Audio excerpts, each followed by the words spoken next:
Linda answers the door wearing nothing but my Van Halen t-shirt. No way. I don't know what to do. She's getting married and he's gonna ruin her life. Nah, Glenn doesn't deserve her. All he cares about are possessions. Fancy cars, CD players. Even women are possessions to him. See, Billy Idol gets it. I don't know why she doesn't get it. I walk along the city streets you used to walk along with me. And every step I take recalls how much in love we used to be. Oh, how can I forget you when there is always something there to remind me? Always something there to remind me. I was wrong. Hey there, everybody, and welcome to another episode of What the Hell Happened to Them? Adam Sandler Saga. Of course, with me is Joe Vekeman, and I am your eminent Patrick Skeyhill. Lev Van Rensselaer on the audio boards, helping us out again. And how's it going, Lev? And today's episode is brought to you by bratwurst, just the meat in general. If you haven't heard about it yet, I don't know, go give it a try, I suppose. Maybe you'll like it. All right, Joe, what's the movie we're talking about today? The Wedding Singer. Remix.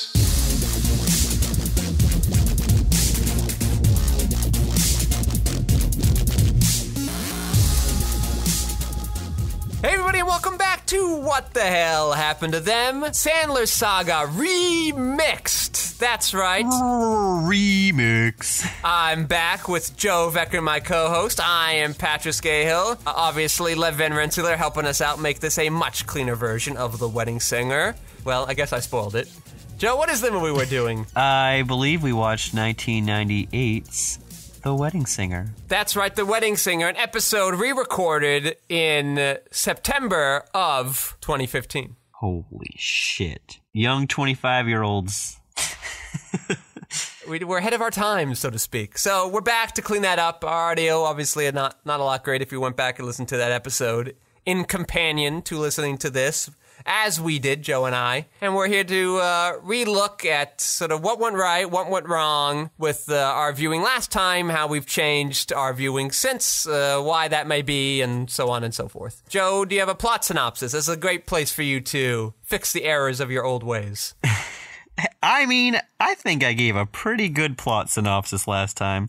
It was like the first one that I actually was like kind of nailing. Robbie, a singer, and Julia, a waitress, are both engaged, but to the wrong people. Fortune intervenes to help them discover each other. That's very sweet.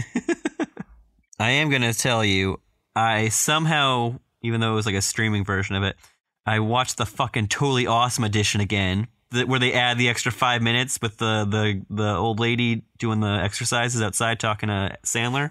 It sucks. Oh, yeah. That scene it sucks. I hate it. It's too long. It interrupts a great cut from Drew Barrymore and Christina Taylor saying that we've got to do the double date with Sandler and Glenn, and then it's supposed to go right to the club. But instead, you get this fucking scene where Sandler is talking with the old lady, and she's like exercising, and he just like finished doing like singing lessons with her, I guess. And she's just like saying, oh, how he needs to like follow his dreams or whatever. And then Drew Barrymore comes over, and she's just like, I wanted to know if you wanted to go on a double date with, I can't remember her name, but her friend. Yeah. Is it her friend or is it her sister? Because in the old episode, you kept calling her sister. I think they're just friends. I have legitimately no idea. And you still don't. I'm going to double down and say sister. Okay. But anyways, I hate that scene. It's annoying, and it bloats the movie an extra 5 minutes, and it's so unnecessary. It was pretty long. That was in my version too. That must just be the definitive version now. Oh, terrible. There was a I like the little camera angle where like the grandmother's in the background actively watching them as they're having their conversation. I thought that was a nice visual gag to throw in there. But yeah, overall, does go on for a long time. We spend a good chunk of time talking about Adam Sandler's penis. And the joke is just like, but I'm old, see? Which, I don't know, is not... It's the only thing that's added to the movie. Yeah, it's not that far removed from the usual humor of 80s references, but it still still feels lazy enough where I'm just like, meh. Originally considered for the role was Betty White. Oh, yeah, that'd be great. She didn't want to say penis, though. Probably. Betty White's pretty wholesome. Very wholesome. I had some funny things for you. Where is it? Where did I fucking see it now? Okay. I had brought Asked by director Frank... Oh. No, now that you found your thing, say your thing. Okay. Asked by director Frank Karachi to polish the script, Carrie Fisher spent 6 months on it, making it her special mission to add heart and strength and dimension to the Drew Barrymore character Julia. Thereafter, when she was asked what her secret sauce was for script doctoring, she'd reply, make the women smarter and the love scenes better. We talked in the original about how Carrie Fisher had some script work, uncredited script work on this. Yeah, stunning revelation. She was a script doctor. Mm-hmm. Yeah. Man, she used to do that all the time for romantic comedies. I had no idea, but thank God, because, yeah, I think having these women be actual people was nicer. Though, the way the plot is contrived, she can only take it so far. But she did what she could. I got one more thing for you. The role of Glenn Guglia was originally written with Jim Carrey in mind. Oh, yeah. Another consideration was Christopher McDonald, who had played the similar role of Shooter McGavin in Happy Gilmore. Other people were Charlie Sheen, John Cryer. Weird that they were put together. What two opposite people you could think? Charlie Sheen makes total sense. John Cryer? No, what? What are you doing? And Matthew Broderick. What? What weird casting choices. I mean, it's Matthew Broderick right before election, too, so it's like, it's right there. Yeah, I guess if you're going for, like, Wall Street yuppie, I could kind of see it. The Charlie Sheen one I like a lot. What was the one before Charlie Sheen? Oh, Christopher McDonald, who played Shooter McGavin. Yeah, that feels too soon. I don't know. We just kind of did that. It's like the year after. Yeah, I wouldn't want to do that. So that was a smart move. Yeah, it's way too soon. Yeah. Crazy we never got Jim Carrey and Adam Sandler in a movie together yet, right? And you will never. Yeah, is Jim Carrey not acting anymore? He's just on a whole different plane of existence. He's zenning out somewhere. He's doing his own thing, being weird and having some crazy beard and working in, like, I think you could bring him in pictures. as a weird villain or something in a Sandler film. I think that'd be neat. I guess you're right, because he did, like, his villain in the Sonic movies has popped really hard, and like fans are back on him now. Yeah. They're like, oh, he's funny again. And I'm like, yeah, I guess. He's got some weird opinions on... He'd be like, riddle me this, Sandman. Oh, of course, yeah. He's like, 20 years ago, that's what you want, right? Yeah. That'll be old Riddler. So, sorry, what were you saying now? Oh, yeah. So I had talked about in the original version of this episode, this not being a Sandler vehicle. But then I thought, is that even true? Was this written with Adam Sandler in mind? Do you know? I think it was. I mean... It really feels like it. It feels like they had a script. Yeah, there were they some were like, moments where it felt like it, and then some moments didn't. And I was like, well, Adam Sandler, sort of part of his comedy shtick was singing. So when they needed a singing comedian, maybe Adam Sandler was like the low-hanging fruit at the time of casting. Yeah, I mean, it feels like a script that was like maybe hanging around, and they're like, how can we make this a Sandler vehicle? And then Sandler came on. They're like, all right, let's put his like sensibility into it. And then they're like, all right, well, if this is going to be a romantic comedy, we need to really punch up the female part in it. And we got Drew Barrymore, so let's grab Carrie Fisher and see if she can... Yeah, Drew Barrymore, who in quite a few scenes didn't seem to be on set with everybody else. Was she like super big at this time, or just was like a weird scheduling thing maybe? Was it a budget thing, like they couldn't afford to have her for too much? Drew Barrymore in the 90s is a weird thing because she was... Right, she had already been killed off in Scream, right? Yeah. Maybe this was like her big comeback now. Because I think in the early 90s, she was having like a lot of like awful drug problems and stuff. She like, it's all documented. It's she tough had for the really child stars, you know? Childhood stuff. Yeah. And then she obviously bounced back really well and became a huge star again. But I mean, she worked pretty steadily. She was doing like she was in Batman Forever. Do you remember that? She was with Jim Carrey in that. She plays Sugar, who is like the arm candy of the good side of Tommy Lee Jones as Two-Face. Oh, jeez. I have not seen this movie in quite some time, so clearly I don't remember. And she's in Wayne's World 2 as Bajurgan Kajurgan. So these all sound like little parts. Yeah. Like very and in Scream, she's like the first one to die in like the first like 15 minutes. This feels like her first real movie. like that she's in. These all seem like either direct to video movies or like really small cameo parts. She wasn't really working at all in the 90s. Yeah, okay. And then she gets this movie, and then she gets Ever After, which is it's a Cinderella story, like romantic period drama. You heard about this? With Angelica Houston? No, I don't think so. Yeah, I feel like 98 is when she kind of found her groove again. Then the next year she's got Never Been Kissed, Charlie's Angels, Donnie Darko. Oh yeah, Charlie's Angels. Hey, it was a big hit. I know, I forgot about she was in that. Yeah. So yeah, she was having, this is like a big comeback thing for her, I believe. Excellent. Well, I'm sure it helped get the movie made too, so yeah. Probably good for them. I like that in other episodes, Alan Covert was not allowed to either be in the movie or speak in the movie because he had dead eyes, and so Sandler said, well, what if we just make him a big dick? Yeah, what if we just do that? What if he's just the asshole in the film? It works. He's great. Yeah, and his character also has to pretend to be my best friend. Like, that shouldn't be hard for him to act. Easy. I mean, he's usually like the vicinity of like being someone's best friend in the movie. He's never like the main character. Although I think he is in Grandma's Boy, a movie I've still never seen. He's the star. I've seen that movie. Oh, okay. He is the star. How did that work as a star? I saw that movie before we did this podcast, though. Wow. So I had to spend a lot of time looking back. I'm like, oh, yeah, that is that guy. That's crazy. Yeah, he was fine. But that movie overall is, like, boring. So I'm not surprised, like, he's boring, too, you know? Yeah. Like he's good as a side character. Like, he's good to add a couple lines. Yeah, I think the script was very niche. So maybe the humor wasn't fully there. So whatever. Maybe a director could have put some effort into it. I don't know. Buscemi makes a wolf call here. Do you think this was foreshadowing his role as a werewolf in Hotel Transylvania? No. This was his audition to Sandler. He's the best man, the better man. A lot of expression. There's quotes in this. We said there weren't quotes in this. There are quotes. Nah. No? Nah. I think there's some good lines in this. Give me some quotes. Well, you're gonna put me on the spot. Oh, yeah, bragging about the quotes over there. I'll give you a lot of expositional quotes the movie like to give. You're his brother-in-law. Why are you treating him like this? And they go, hey, you're supposed to be his best friend, aren't you? And they're like, oh, no, well, of course he loves weddings. His parents died when he was really young. He just wants to start a family. Get this information out of here, movie. Sometimes Adam Sandler just says, I'm miserable. Oh, no, that's right. It was Adam Sandler's best friend. He's like, I know I look happy, but I'm miserable. And my behavior's not going to change, though. I'm still going to be the same stock character. Hey, psycho, we're not going to discuss this, okay? It's over. Please get out of my Van Halen t-shirt before you jinx the band and they break up.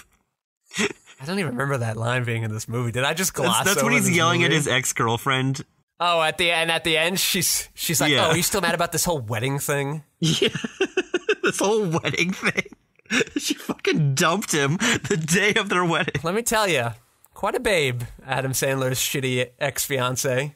Her name's Angela Featherstone. Yeah, I looked her up. She has no career. But wasn't she in one other thing, though? I think she's in one other thing. Here are the movies. My Dead Boyfriend, The Soloist, What Doesn't Kill You, Pressure, Love Hollywood Style, starring Andy Dick, Caved In, Prehistoric Terror, a Jim Belushi thriller film, One Way Out. I bet you were excited for that one. Federal Protection, Police Family. I'm sorry, A Family of Cops and A Family of Cops 2, starring a fat Charles Bronson. Army of Darkness. Oh, wait, hold on. She is in something. What? She's Con in Air. the Ed O'Neill remake of Dragnet for ABC. Yeah. She's in one episode of that. No, I knew that? she was in trouble when I saw her in this Dark Angel, The Ascent, a movie that had what looked like a 1980s romance book cover. And I thought, well, you probably haven't done very well for yourself. Here's what the movie's about, though. A bored female demon ventures to the surface world to punish the wicked before they enter her hellish domain. I go, yep, softcore porn. She's in Coda. Well, not that one. Yeah, just a short. Yeah, no. I'll cast her in something. I'll do it. Sure. I'll cast her. Apparently, I'll cast Tom Lennon in something. Give me a Puppet Master movie, people. I know, I'll cast you him in love that. Tom Lennon. This is a good one. Hey, buddy, I'm not paying you to hear your thoughts on life. I'm paying you to sing. Well, I have a microphone, and you don't. So you will listen to every damn word I have to say. Good. Yeah, that was okay. Good. That was an okay one. No, you're making me forget all the things I want to say. So, in this you should movie... have notes. I don't need notes. I am a human note. In this movie, they are really pushing how good of a guy Sandman is in this. Oh, yeah. Right at the beginning. He will do everything to make himself look like the best guy. He takes the pukey kid to the back so he doesn't puke in front of his family. That's such a nice gesture. He saves the toast. Yeah, he gets Steve Buscemi out of there because he's like, hey, you should go home, sleep it off. Yep. And then, he saves the toast. He gives his own toast. Mm-hmm. Later on in the movie, after they do the church kiss, you know, like when Drew Barrymore and Sandler have the kiss. Yeah. As soon as that finishes, her fiance comes in and he immediately says, he's like, I kissed her. I don't know. I just kissed her. And he rids himself of the guilt. Yeah. And then they sweep it under the rug and they say, hey, her friend says, he kissed me. Yeah. And then the joke is that she kisses everybody. It's not a big deal. Yeah. But like, there's all these like nice gestures that he does. He helps the kid who's having the bad bar mitzvah to start dancing and to enjoy his. Yep. He's just a nice guy, and all these nice things. I've noticed. Just a nice, blandly nice gentleman. He's not bland. He's funny. Nice. Well, Joe, the movie sets it up right. They set up what his arc should be in this movie, when the attractive mean lady is like, listen, you just wanted to get married so badly it didn't matter to who. And I thought, okay, a little on the nose, but you're planting a seed here. Let's see how that sprouts. And ultimately, he just falls in love with the next woman that he hangs out with. No, she's very nice to him. Yes, I know, but it's not, I don't know. It didn't feel like he had to deal with his inner demons of like needing to be married so badly. I felt like that could have been the storyline more than just like he's got to save her from the shitty wedding thing she's in. It's basically the wedding planner, and he's Jennifer Lopez, pretty much. Hey, this movie came out before that. They are the wedding singer. The wedding planner is the wedding singer. And Drew Barrymore's thing isn't, I don't know, even really a thing, right? He's a dick. He's constantly like stepping out on her. But her thing is she quite melodramatically at the beginning says, I'm just doomed to wander alone forever. And I'm thinking, you're engaged right now. You're already not alone. Yeah, but she can probably sense that he has no interest in her and that she's just like, well, what am I doing with my life? She, like you brought up, she's getting dropped off to work by her mother. Yeah. What is she doing with her life? Like, what's going on? Yeah. I know she's not that old. She's probably like 24 or 25, but like, what's going on? She's just waiting around all day to get married. She's been waiting around for 4 years, that she says, and he seems like he's never home. He's always going out with ladies all the time. He's like, so I'm like, why does she want to even get married to this guy in the first place? And then she slowly comes to the realization that that's what's happening. Yeah, I just would have liked Sandler having to look in himself, find himself, instead of this kind of tired of like, oh, the other girl comes back out of nowhere for no reason, just so Adam Sandler can have this plot point. And then go and rush to do the plane thing, the airport thing they all do. But... So this is fun. I got to see her again. I was like, oh, wow, look at that makeup. Jesus. It's too much, but I'm into it for some reason. It's the whole aesthetic thing, the pseudo-goth thing you got going on. Oh, my God. I just like girls that are too cool to want to talk to me, Joe. That's really it. Is this another Vicky Valancourt? I know. That's what I'm like. Oh, she's got this Vicky Valancourt. She's a lot less nice about it and less well-rounded, but I'm into it. You could seduce me, demon lady. That's fine. You could take me back to your hellish prison. Yeah, Dark Angel the Ascent, Joe, obviously. Her 1994 star-making film. Of course. Star-making. Yeah. All these men in the movies seem much older than their partners. Glenn Guglia seems like he is 10 years older than Drew Barrymore.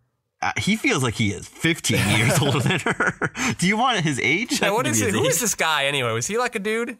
No, I've never seen him in anything at all. He always looks like a guy that is another guy, actually. His name is Matthew Glave. Born in 1963. Barrymore was 75. So what's that, 12 years? That's not that much, but he like plays older. Like he plays old. She's playing a little young. Adam Sandler feels a little old here too compared to her. Somebody else seemed old. I don't remember who. Well, I mean, yeah, because he's 66, so they're 9 years apart. Yeah, I think he's meant to be her age in the film, but yes, feels older. Matthew Glave, he was in Argo. The Wedding Singer in Argo, and then just a wide wasteland in between. It's just IMDb is being weird right now. He was in The Way Back. Not The Way Back. No, The Way Back, the one where Ben Affleck. Affleck is a bad. Where he's a basketball coach guy.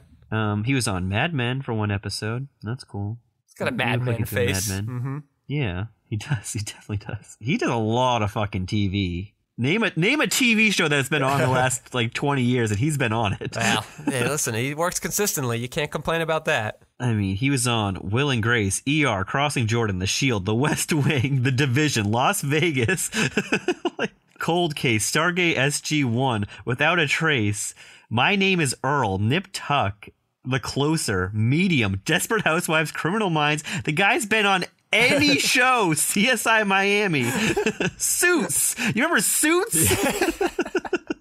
Raising Hope, Shameless, Hell on Wheels, Hawaii Five-0, Agents of S.H.I.E.L.D., Parenthood, American Horror Story, The Regular CSI Crime Scene Investigation.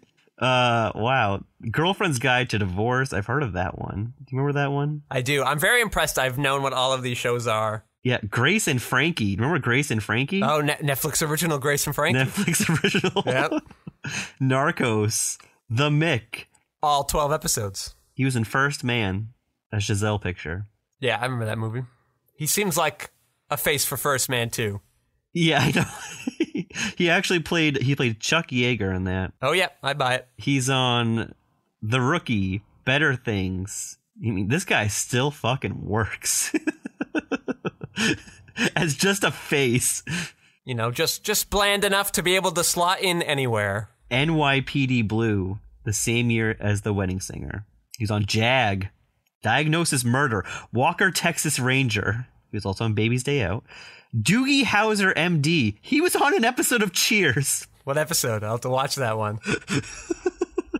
See if they give it to me.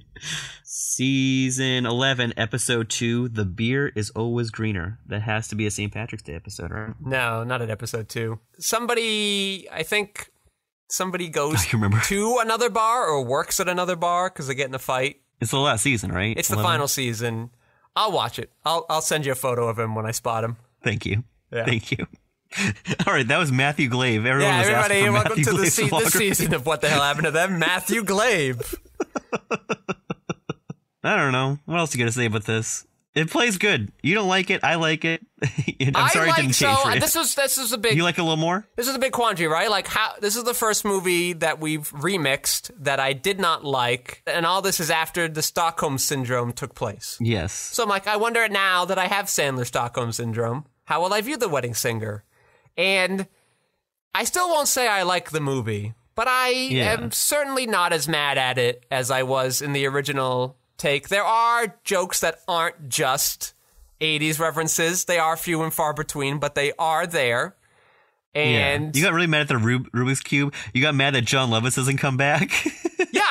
John Lovitz feels like a lost plot thread you could have done something with. Feels like a missed opportunity. I got mad at the Rubik's Cube, and actually, in general, for different reasons I'm mad at it this time, when people think of the 80s, they are thinking of all this stuff here. The problem is all this stuff was actually like 1979 to 1982. Yeah. So a lot of these aren't clothes people would be wearing. These aren't, nobody's trying to solve a Rubik's Cube. You know, these aren't hairstyles a lot of these people would have, but it's just like, this is what people remember. The problem with even the one girl that he goes on the double date with is in like Madonna attire. Like Madonna wasn't even doing that in 1985. Like it had already moved on. What we forget because of the highly capitalistic and synergistic nature of the 80s was all these trends moved at breakneck pace. Like every year, some new thing overtook the old thing. The fashions and fads, they all faded super quickly. What also annoyed me then, that still annoys me now, is them just like actively calling it out. You know, if it's just like if somebody is doing that, it could be like a fun visual gag, but someone's like, she has to bring up that it's a Rubik's Cube, and they have to bring up the guy has a flock of seagulls haircut, and they have to bring up that he's wearing the Michael Jackson glove, and I like when we see the time to make the donuts guy. You remember he's like on the commercial? You see the time to make the donuts? Yeah, the Dunkin' Donuts thing. Yeah. Adam Sandler showing his New England roots. Yeah, he loves, that's what? That's 2 movies for Dunkins that we remember? Obviously Dunkachino. Can't forget that. Obviously Dunkachino. No, even people who haven't seen the movie know Dunkachino. But yeah, overall, I'm softer on the movie now. It's not one I'm excited to go back to. But Sandler and Drew Barrymore do have a nice chemistry. I don't know if I'm making this up after the fact, knowing what I know about them in real life and having seen other movies with them already. You said they had no chemistry the first time we watched it. Yeah, I know. So like maybe I am adding this after the fact because when he's on the plane. Oh, by the way, what? Oh, these fucking Hollywood planes with this massive interior, and it's bullshit. Like 2, 4, 2, and it made me think back to the vacation, the Julia Roberts, George Clooney vacation movie we just did with Ticket to Paradise. I'm like, planes, I go for the I haven't just come off a plane. I go, I wish planes were this fucking big. Good Lord. And they look like this one has 2 floors. I'm like, I wish there was all this space.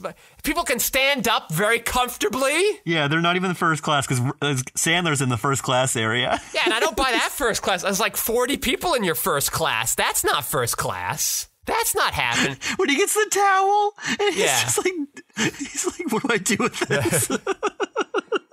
Anyway, so he's coming on the plane singing to the song, and what I'm really remembering is him going on like a late night talk show with Drew Barrymore like 5 years ago, singing the same song to her as a surprise. Oh, it's such a wonderful song. Yeah, and Drew Barrymore's like, she's like crying. She's so happy. It's a pretty song. So like I just know in real life like how nice they are to each other and that they really enjoy being around each other. And I just read an article last week where Drew Barrymore's like, yeah, I would do another film with Sandler. And Sandler's like, sweet, let's figure something out.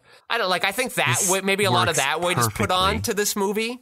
Everybody feels like they're in the 80s in this movie except for Drew Barrymore. I don't know what's going on there. Is that a contractual thing? Like she's like, I want to look like this. No, I just think they just didn't know what to do with her. They ran out of 80s jokes to do. It's great that you brought up that Sandler and Barrymore want to do another movie because it's been heavily floated around and rumored that there might be a new Linklater, Hawke, and Delpy movie. Ooh. It has been the prerequisite 9 years, so it could be done. I don't know. I'm a little nervous. I think your trilogy ended extremely well. I don't know. I'm afraid to ruin that magic. Almost perfect. I have no complaints with like that's the ending of the trilogy. Great. What a perfect bow. Perfect. I kind of want to do another one. See where they are now. I like the mystery of where they are now. I don't know if I need a 4th one. I think I'm okay. I don't think we need it. I would just like to know it. You know what, Linklater? For my do a Sandler Drew Barrymore after whatever. After afternoon. What if? Before afternoon. You know, Sandler has been getting a little more adventurous with his directors lately. He's been switching it from the Brill, from the Dugans. The Karachis. Yeah, the Seagulls. Yeah. His 4 directors for the last 30 years. Those Safdies know what they're doing. Yeah, I kind of like working with directors that do things. Yeah, even the director from Hustle, that was great. Yeah, that guy actually up and coming director. Yeah, good for him. Spaceman still coming out this year. Yeah, still waiting for that guy. Murder Mystery 2 we should have this year too. That's this year too. We got some good movies coming out this year. Don't have to worry about a Black Adam 2 on the horizon. That feels good. Yes. Presumably no sequel DC Pets. Great. We do have San Andreas 2, which I can't imagine any person has ever asked for.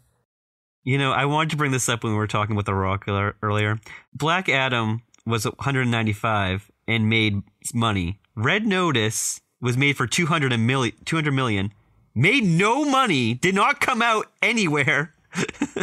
I think it might have gotten like the limited like 3-day theatrical run just to say it was in theaters at one point. It did. It was at every theater that wasn't an AMC, which was really annoying to me, having the AMC No way pass. that movie made more than $5 million, yet... And yet 2 more. Sequel. 2 more. 2. 2 more. Oh, right off the bat. Netflix. The movie had no plot. We love burning money. We have all this money. How can we get rid of it as quickly as possible? And also, $200 million. They didn't go anywhere. Didn't go anywhere? They didn't go. Weren't really around each other ever? Because of COVID. Bad movie. What a nightmare. Bad movie. One scene of note that I did enjoy in this movie was Adam Sandler trying to get a job from Kevin Nealon. The bank, right? Actual funny scene, that movie. Yeah. Adam Sandler just like, I just need this job. I got to impress this girl. I don't care. You can fire me later. It's fine. Kevin Nealon's like, this is a bank, sir. Get out. What about when he's like talking to Glenn and he's like, yeah, because Glenn keeps talking about all the money he's got. And then Sandler's like, well, my grandma put a savings bond away for me and I can get it in 93 and I'll get $25. So that's pretty cool. That was okay. But that's the thing, right? So the movie ostensibly sets it up to be like Adam Sandler's got to learn to not just love, but then it seems to become like Adam Sandler was willing to become like stock option guy. Like it became about him choosing between his passion and Drew Barrymore. And then Drew Barrymore not wanting that to be a choice anyway because she liked it. I don't know. Like the movie sort of switched its gears a little too much there. But still, for this movie that's about, I don't know, it takes on this like anti-Reagan view of just like stocks, money, bad, 80s greed, bad, passion, art, love, good. But also like still very traditional, marriage is the best between man and woman. That I don't know, like it had a lot of these, it still kept some of the Reagan era traditionalism to it, despite flaunting the money side. Still like, but family values, still here. Though that being said, we have this transgendered actress playing this transgendered role. The transgendered character, very competent musician, seems to be a very nice person, that the movie sometimes also makes fun of, though. So is this a progressive film, or is this like punching down film? Is this like a bad thing, or is this like a somewhat commendable thing the movie does? I don't think there's any punching down. I think it's like love shots. Because it's like, the whole bit is like that they only know one song, and so they just keep singing that one. Everyone's like, this again? Well, there are a couple of songs where people are like, ooh, that's a lady. I don't know. There are a couple of reactions. Oh, yeah, they weren't big focus on. I was like, oh, wow, transgendered great. And then like immediately somebody's like, ooh. And I'm like, is that the joke? Or is this a joke? Like, are we making fun of this person? But then the person had some redeeming qualities, so I didn't know. I don't think it's I don't think it's like caustic or mean. It's yeah. Good for Sandler then. Nice. This was actually an Arquette sibling. Yeah. Oh yeah. There's definitely related. I looked that up. Related. They are sadly no longer alive. But yes. And I'm timely passing. What were you gonna say? Sandler's always rides that weird line of like, is this mean or is this progressive? Because he does the same thing in Big Daddy with his gay pals. The gay lawyers. That's true. Yeah. It's kind of the same vibe. Yeah, and everybody does like dunk on him for like. I started paying attention to it because we started this around the Wet Chicks Netflix thing. Yeah, oh boy. And everybody was like harping on him for that. I don't know. I don't think you see him doing the negative things that everybody else was also doing at the time, which isn't to excuse it, but it's just like, why are we singling only him out for it? But then, too, he does have these kinds of things, and he does seem, especially in his later films, his female characters seem a lot better than what other romantic comedies are giving us, and they have their own autonomy some of the time, and I don't know. You know, I'd say it's a mixed bag, general, with Sandler. Yeah, the one I just never want to revisit is Chuck and Larry. No, yeah, that one... No, thank you. Actively offensive. Also, 2 full hours long. Yeah, Kevin James, just not a headliner. Keep him out of my movies. Let's stay away from bad old KJ. This movie, The Wedding Singer, fails the Bechdel test. Surprise, surprise. Again, though, it's a romantic comedy issue in general. Like, I don't know how you do a romantic comedy and not have a scene that's not about one of the people, unless it's a lesbian romantic comedy. All right, Joe, let's have some last looks on this. How does this compare to your viewing of it for our episode, and how do you feel you've changed in the time since September of 2015? I actually like it a little more than when we first watched it. It's probably just because I grown up a little more and I can actually understand relationships a little better. And this is a nice relationship. They like each other, and it's a nice love. It's not like mean spirited or anything. And there's funny bits in the movie. Yeah. When he sings the Cure song. A lot quainter of an experience for me here. Could be the Stockholm thing. Could be I'm less annoyed at having to do the podcast now thing. Could be what I want for in films has changed a lot. Not that this film is giving me what I want in a film, but I don't know. The umbrella of what film has for its capabilities is a lot wider. And this movie does what it does quite adequately. It doesn't promise much, and it delivers on all those promises, so good work. And it's 90 minutes. And yeah, it's short. Sandler is fun to watch. He's strained in a lot of these parts. He hasn't quite found his acting style yet. He hasn't found that comfort on the camera yet. But Drew Barrymore is sort of pleasant, and you got attractive Alicia Featherstone and Angela Featherstone.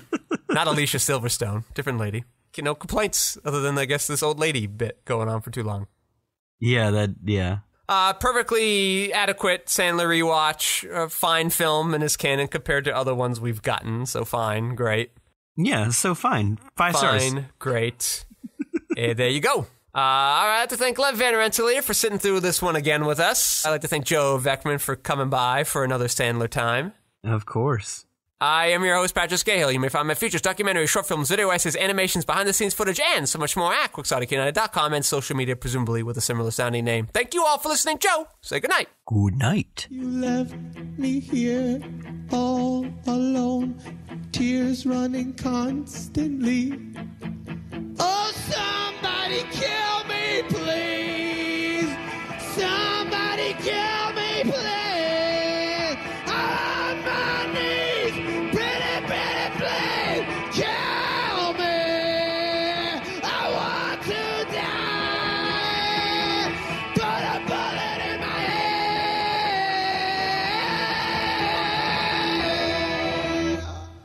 head. Losing his mind. And I'm reaping all the benefits. Yeah, like 3 days after we went to that movie, I got sick again. Well, it makes sense. Like bad sick. Yeah.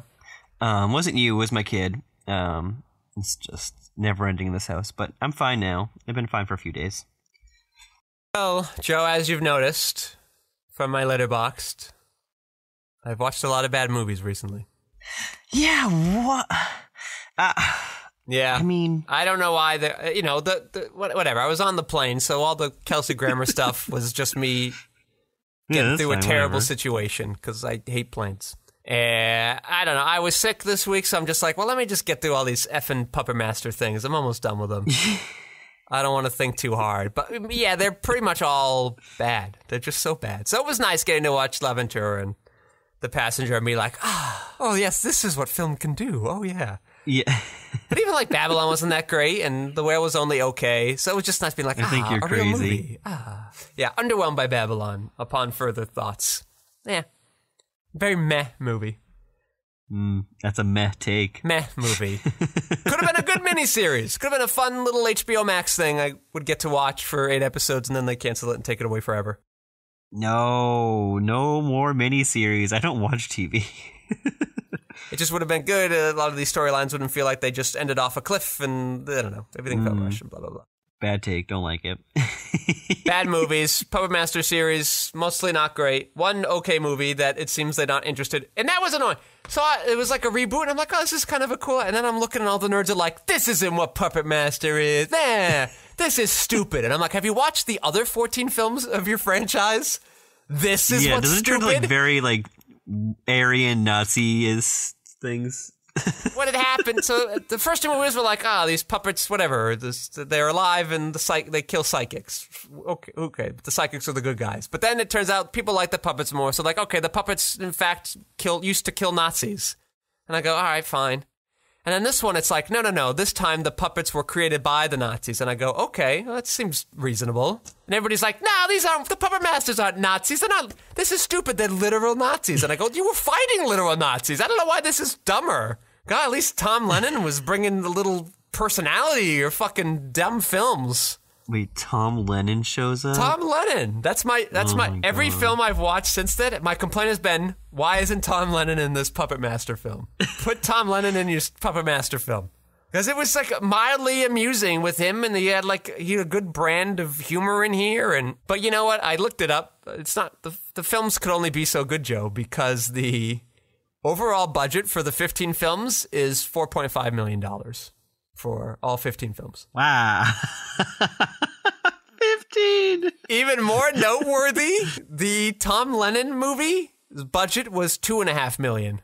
So over half of the franchise's film budget went to one film, which was the best of all the films. Which his quote was probably like, I need $1 million to do this movie. Well, fine. I'd pay to him next time too. Like, whatever. And then they're like, oh, but the movie didn't make all that much money. And I go, well, no shit, you've just released it onto DVD. Good Lord, that's a movie you put in there. You have a big franchise following. You put that in the little specialty theaters or whatever. I don't know. Not that, again, I'm going to sound like I really loved Puppet Master, The Littlest Reich. The Littlest Reich! It's just like, fine. But compared to the other films I had to sit through to get there, I go like, yeah, all right, I'll do more of this. Joe, some of these films were like 60 minutes long, and I get one with like actors with chemistry, actually acting, with a movie that looked like it was shot like somebody gave a shit, and I'm like, sweet. It didn't have aggressive amounts of reused footage. I go like, fucking sweet, we did it. Way to go, franchise. Oh no, you gave it 2 stars. That's almost the same like amount of stars you gave the other movie. So I was like, oh my God. What other movie? Babel? Yeah. Yeah, Babel. Blah. Again, I admit in the Littlest Reich review, I might be overrating the film. It just was you've seen a lot of bad such a ones. breath of fresh air. It was so like, oh, wow, a movie. Woo. I think you rate these movies a little low. Because you gave The Passenger is one of your favorite movies, and you still give it 4.5 stars. Give it the fucking 5th star. Give it that other half a star. You love that movie. No, because I give Blow Up 5 stars. This one 4.5. You got there. I wish there were like 0.75s, 0.25s. I wish there were a finer edge I could sculpt with. Or 10 stars would let me do a lot more too.